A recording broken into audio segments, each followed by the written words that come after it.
नमस्कार, मैं आपके साथ विभा उपाध्याय और चलिए अब देखते हैं तेज रफ्तार में सिटी 62 खबरें। धर्मेंद्र प्रधान के इस्तीफे के बाद शिक्षा मंत्रालय की जिम्मेदारी प्रहलाद जोशी संभालेंगे। अभी प्रहलाद जोशी केंद्रीय उपभोक्ता मामले, खाद्य एवं सार्वजनिक वितरण मंत्री हैं। उन्हें शिक्षा मंत्रालय का अतिरिक्त प्रभार सौंपा गया है। प्रहलाद जोशी कर्नाटक के रहने वाले हैं और धारवाड़ से सांसद हैं। धर्मेंद्र प्रधान के इस्तीफे के बाद केंद्रीय गृह मंत्री अमित शाह ने कहा कि बीजेपी के कार्यकर्ताओं के लिए पद से बड़ा देश और छात्रों का हित है। अमित शाह ने साफ किया कि मोदी सरकार पेपर लीक के मुद्दे पर पूरी गंभीरता से काम कर रही है। छात्रों के साथ न्याय किया जाएगा और सरकार उनकी उम्मीदों पर पूरी तरह खरी उतरेगी। दिल्ली के जंतर मंतर पर छात्रों का आंदोलन खत्म होने के बाद प्रदर्शनकारी वापस लौट गए हैं और इस बीच सीजेपी ने जंतर मंतर पर मीडिया कर्मियों के साथ हुई हिंसा की निंदा की। पार्टी का कहना है कि लोकतंत्र में मीडिया की स्वतंत्रता और सुरक्षा सुनिश्चित की जानी चाहिए। प्रधानमंत्री नरेंद्र मोदी आज मन की बात के 136वें एपिसोड के जरिए देशवासियों को संबोधित करेंगे। सुबह 11 बजे प्रस्तावित होने वाले इस कार्यक्रम में प्रधानमंत्री अपने विचार साझा करेंगे। प्रधानमंत्री राष्ट्र हित से जुड़े अहम मुद्दों पर भी जिक्र कर सकते हैं। आरजेडी अध्यक्ष लालू प्रसाद यादव के बड़े बेटे और जनशक्ति जनता दल के प्रमुख तेज प्रताप यादव को पुलिस ने गिरफ्तार कर लिया है। देर रात उनकी गिरफ्तारी की कार्रवाई के बाद उन्हें पटना के सिविल कोर्ट स्थित सीजेएम कोर्ट में पेश किया गया और उसके बाद बेऊर जेल भेजा गया। बिहार में एक बार फिर मौसम ने करवट ले ली है। राज्य के 17 जिलों के लिए मौसम विभाग ने अगले 72 घंटों का येलो अलर्ट जारी कर दिया है। तेज हवा और ठनका गिरने की आशंका जाहिर की गई, जबकि 40 से 50 किलोमीटर प्रति घंटे की रफ्तार से हवा चल सकती है। बिहार बंद के दौरान छपरा में जमकर हंगामा हुआ। नगरपालिका चौक पर उपद्रवियों ने पुलिस की गाड़ी को आग लगा दी, जिससे इलाके में अफरा तफरी का माहौल दिखा। मौके पर पुलिस बल तैनात कर स्थिति को नियंत्रित किया गया। बिहार बंद के दौरान औरंगाबाद में भारी बवाल हुआ। बंद की आड़ में उपद्रवियों ने पुलिस जवानों पर पथराव किए। इस पथराव में कई मीडिया कर्मी और पुलिस के जवान चोटिल हुए। पुलिस अधिकारियों ने माइकिंग कर लोगों से शांति बनाए रखने की अपील की।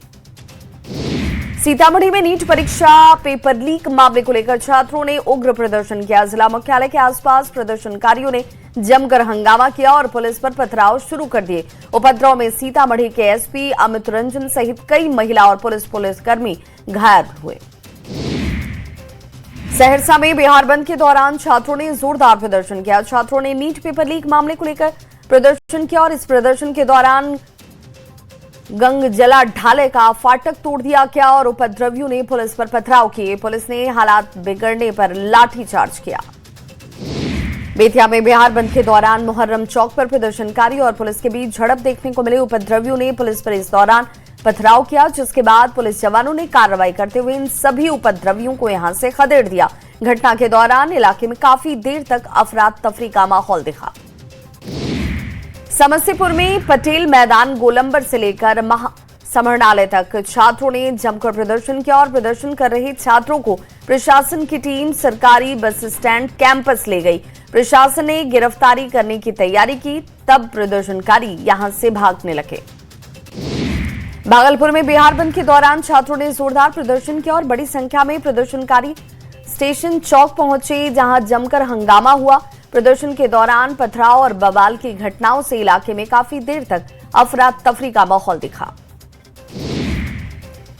पूर्णिया में छात्र आंदोलन के दौरान कुछ उपद्रवियों ने माहौल बिगाड़ दिया। डीएम और एसएसपी के समझाने के बावजूद कुछ लोग सड़क पर उतर आए और पुलिस पर पथराव कर दिया। हालात बिगड़ने पर पुलिस ने लाठीचार्ज कर कई लोगों को हिरासत में लिया। दानापुर में बेकाबू ऑटो पानी से भरे गड्ढे में जाकर पलट गई। पानी में तार का करंट फैलने से 3 लोगों की मौके पर ही मौत हो गई। घटना से मनेर थाना क्षेत्र में लोगों में चीख पुकार मच गई। हादसे के वक्त ऑटो में 7 लोग सवार थे। घायलों को पीएचसी में भर्ती करवाया गया। सासाराम में बच्चों से भरी हुई स्कूल बस पानी भरे गड्ढे में जाकर पलट गई। घटना कोचस थाना क्षेत्र के जलालपुर की है। बस चालक सहित 29 बच्चे इसमें घायल बताए जा रहे हैं और स्थानीय लोगों ने बस में फंसे हुए बच्चों को सुरक्षित बाहर निकाला और अस्पताल पहुंचाया। जमशेदपुर के टेल्को के घोड़ाबांधा मोड़ पर खूनी संघर्ष देखने को मिला। मामूली विवाद में अचानक से हिंसक रूप सामने आ गया। चापड़ और लोहे के पाइप से हमला किया गया और इस हमले में 3 लोग गंभीर रूप से घायल हो गए। जमुई में विद्यालय में हेडमास्टर पर बच्चों के साथ गलत व्यवहार करने का आरोप लगा है। खैरमा मोहल्ले के उत्क्रमित मध्य विद्यालय में हेडमास्टर के खिलाफ ग्रामीणों ने जमकर हंगामा किया। आक्रोशित लोगों ने हेडमास्टर को स्कूल परिसर में बंधक बना लिया। सहरसा के पतरघट प्रखंड क्षेत्र में जर्जर सड़क के विरोध में ग्रामीणों का गुस्सा फूट पड़ा। ग्रामीणों ने अनोखे प्रदर्शन करते हुए सड़क पर बने गड्ढों में धान की रोपाई की और फिर प्रशासन का ध्यान आकृष्ट करने की कोशिश की। पूर्णिया में जमीन के विवाद में एक सरकारी शिक्षक की पीट कर हत्या कर दी गई। घटना कटिहार जिला के सुधानी नगर थाने की है, जो 2 एकड़ जमीन से जुड़ा हुआ विवाद बताया जाता है। इसके बाद मृतक के मामा समेत 8 से 10 लोगों ने उसकी बेरहमी से पिटाई की। जामताड़ा में एक पेड़ से लटका अज्ञात व्यक्ति का शव बरामद किया गया। फतेहपुर प्रखंड के ग्राम ताराबाद से शव की बरामदगी हुई है। घटना की सूचना के बाद पुलिस मौके पर पहुंची और शव को अपने कब्जे में लेकर पोस्टमार्टम के लिए भेजा। शेखपुरा के नगर थाना क्षेत्र में सदर अस्पताल के पास मछली विक्रेताओं के 2 पक्षों के बीच आपसी विवाद हिंसक रूप में तब्दील हो गया। देखते ही देखते दोनों पक्षों के बीच चाकूबाजी शुरू हो गई, जिसमें कई लोग घायल हो गए। गोपालगंज में जहरीले सांप का कहर लगातार बढ़ गया है। बीते 24 घंटे में सांप के डसने से एक महिला और एक बच्चे की मौत हो गई, जबकि 20 से ज्यादा लोग सरकारी अस्पतालों में इलाजरत हैं। सर्पदंश के ज्यादातर मामले ग्रामीण इलाकों से आ रहे हैं। आरा में प्रदर्शन के दौरान रेलवे स्टेशन में घुसकर प्रदर्शनकारियों ने जमकर हंगामा किया। इस दौरान स्टेशन परिसर में घुस रहे प्रदर्शनकारियों को आरपीएफ ने रोकने की कोशिश की, जिसके बाद प्रदर्शनकारी और आरपीएफ के बीच धक्का मुक्की हुई। औरंगाबाद में छात्रों के उग्र प्रदर्शन में पथराव से एसटीएम के अंगरक्षक और एक मीडियाकर्मी समेत कुल 5 लोग घायल हो गए। सभी घायलों का इलाज फिलहाल औरंगाबाद सदर अस्पताल में जारी है। स्थिति इस वक्त सामान्य बताई जाती है। पुलिस को स्थिति पर नियंत्रण पाने के लिए आंसू गैस के गोले तक छोड़ने पड़े। अलवर जिले के मठिया गांव में उधार के रुपए मांगने पर एक युवक पर उसके ही रिश्तेदार ने चाकू से हमला कर दिया। घटना में युवक गंभीर रूप से घायल हो गया, जिसे अरवल सदर अस्पताल में इलाज के लिए भर्ती करवाया गया। चाईबासा के कराईकेला थाना पुलिस ने एक युवक को अवैध हथियार के साथ गिरफ्तार किया। आरोपी के पास एक देसी कट्टा, एक मोबाइल फोन और एक बाइक बरामद की गई। संदिग्ध युवक हथियार लेकर घूम रहा था। जामताड़ा के सिमलडालगाल में पेयजल संकट गहराता नजर आ रहा है। जगह धत्री मंदिर के सामने सार्वजनिक चापाकल पिछले करीब 1.5 महीने से खराब है और स्थानीय लोगों को पानी की समस्या हो रही है और इसी वजह से लोगों ने अपना विरोध जाहिर किया। जामताड़ा के फतेहपुर प्रखंड मुख्यालय में आयोजित ड्राइविंग लाइसेंस शिविर में आवेदन जमा करने को लेकर हंगामे की स्थिति खड़ी हो गई। वहीं बड़ी संख्या में पहुंचे आवेदकों ने आरोप लगाया कि शिविर में सीमित संख्या में ही आवेदन को स्वीकार किया जा रहा है। धनबाद जिले के सभी प्रखंडों में स्थित जेएफसीआई गोदाम में काम करने वाले मजदूर मोटिया के सामने बेरोजगारी की स्थिति आ गई है। नई नीति के तहत अब एफसीआई गोदाम से पीटीएस दुकानदारों को अनाज पहुंचाया जाएगा और इस काम को करने के लिए जो लोग इस काम से जुड़े हुए थे, उन लोगों के सामने अब रोजगार का संकट है। गुमला जिले के डुमरी से जेम्स इक्का का शव बरामद किया गया। मृतक 3 दिनों से लापता बताया जा रहा है और मृतक के परिजनों ने पैर फिसलने से कुएं में गिरने की आशंका जाहिर की। हजारीबाग पुलिस ने आम लोगों का विश्वास मजबूत करने की दिशा में एक सराहनीय पहल शुरू की है। ऑपरेशन भरोसा के तहत 100 से अधिक गुम हुए मोबाइल फोन उनके वास्तविक मालिकों को वापस किए गए। मध्य प्रदेश के जबलपुर में करीब 14 किलो सोना और 5 लाख रुपए की लूटकांड की जांच अब गया जिले के इमामगंज तक पहुंच गई है। मध्य प्रदेश एसटीएफ, बिहार एसटीएफ और इमामगंज पुलिस की संयुक्त टीम ने रानीगंज बाजार स्थित प्रेम ज्वेलर्स में इसे लेकर छापेमारी की। पटना नगर निगम के दैनिक सफाई कर्मचारियों का नियमितीकरण किए जाने समेत विभिन्न मांगों को लेकर 30 जुलाई से अनिश्चितकालीन हड़ताल किया जाना है। शनिवार को कर्मियों ने ध्यान अपनी ओर खींचने के मकसद से सरकार के खिलाफ नारेबाजी की। वैशाली में किन्नर की गाड़ी से लगभग 1.5 करोड़ के आभूषण और नकद चोरी होने के मामले में पुलिस ने अब तक कोई कार्रवाई नहीं की, जिसके बाद नाराज किन्नरों ने जिला समाहरणालय का घेराव किया। किन्नरों ने यहां घंटों तक प्रदर्शन किया। महाराष्ट्र में टीईटी पेपर लीक केस का मुख्य आरोपी पुलिस के हत्थे चढ़ चुका है। पेपर लीक के मास्टरमाइंड विजेंद्र कुमार गुप्ता को बिहार से गिरफ्तार कर लिया गया। महाराष्ट्र की ठाणे पुलिस आरोपी को वापस अपने साथ लेकर गई। बताते चलें कि 28 जून को महाराष्ट्र में टीईटी की परीक्षा होने वाली थी, लेकिन 27 जून को पेपर लीक हो गया। महाराष्ट्र में टीईटी पेपर लीक मामले में ठाणे पुलिस ने समस्तीपुर से मास्टरमाइंड विजेंद्र गुप्ता को पकड़ लिया है। विजेंद्र गुप्ता का नाम कई पेपर लीक से पहले भी जुड़ चुका है। विजेंद्र गुप्ता का नाम बीपीएससी शिक्षक बहाली, नीट यूजी और ओडिशा में एसएससी के पेपर लीक मामले में सामने आया है। अररिया में बिहार एसटीएफ ने करीब 12 करोड़ रुपए की मोबाइल चोरी के मामले का खुलासा कर लिया। एसटीएफ ने नेटवर्क पर दबिश देकर निशानदेही के आधार पर गिरोह का भंडाफोड़ किया। पुलिस ने 6 आरोपियों को गिरफ्तार किया और कुल 3658 चोरी के मोबाइल बरामद किए गए। भागलपुर में छात्र आंदोलन के दौरान हुई पत्थरबाजी और तोड़फोड़ पर पुलिस ने बड़ी कार्रवाई की। पुलिस ने अब तक 20 लोगों को डिटेन किया। पुलिस आंदोलन की आड़ में उपद्रव करने वालों की पहचान करने में जुटी हुई है। उपद्रव करने वालों को यहां पर बड़ी कार्रवाई की चेतावनी दी गई। मोतिहारी में पुलिस ने नशे के खिलाफ बड़ी कार्रवाई की। पुलिस ने 20 लाख रुपए की अफीम के साथ 2 नेपाली महिला तस्करों को धर दबोचा। पुलिस ने गुप्त सूचना के आधार पर कार्रवाई की। घोड़ा सहन थाना इलाके से इन महिलाओं की गिरफ्तारी हुई। कटिहार के विधायक तारकिशोर प्रसाद ने केंद्रीय शिक्षा मंत्री धर्मेंद्र प्रधान के इस्तीफे पर बयान दिया। उन्होंने कहा कि बीजेपी के नेता और कार्यकर्ता केवल सत्ता के लिए नहीं बल्कि सेवा भावना के साथ काम करते हैं। धर्मेंद्र प्रधान ने अपने विवेक से इस्तीफा दिया है। बिहार में सम्राट सरकार के 100 दिन पूरे होने पर पटना के बीआईटी मेसरा में कार्यक्रम का आयोजन किया गया, जिसमें पूरा मंत्रिमंडल एक मंच पर नजर आया। मौके पर सीएम सम्राट चौधरी ने कहा कि नीतीश कुमार विजन के आधार पर बिहार विकास के पथ पर इस वक्त हम सभी आगे बढ़ रहे हैं।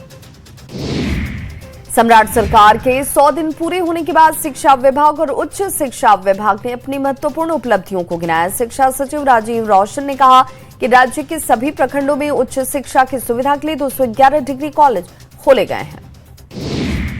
केंद्रीय शिक्षा मंत्री धर्मेंद्र प्रधान के इस्तीफे को लेकर बीजेपी प्रवक्ता प्रतुल शाहदेव ने धर्मेंद्र प्रधान को लेकर कहा कि वो जवाबदेही का उदाहरण पेश कर चुके हैं। उन्होंने सीएम हेमंत सोरेन से सीजीएल और जेपीएससी परीक्षाओं में गड़बड़ियों की जिम्मेदारी लेने की मांग की।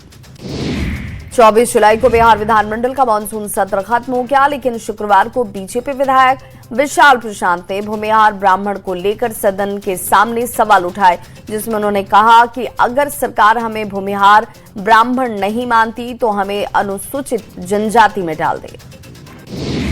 पटना में एलएनजेपी अस्पताल के नए भवन का उद्घाटन किया गया। 400 बेड वाले नए भवन को 215 करोड़ की लागत से बनाया गया है। यह हड्डी रोग का सबसे बड़ा अस्पताल है।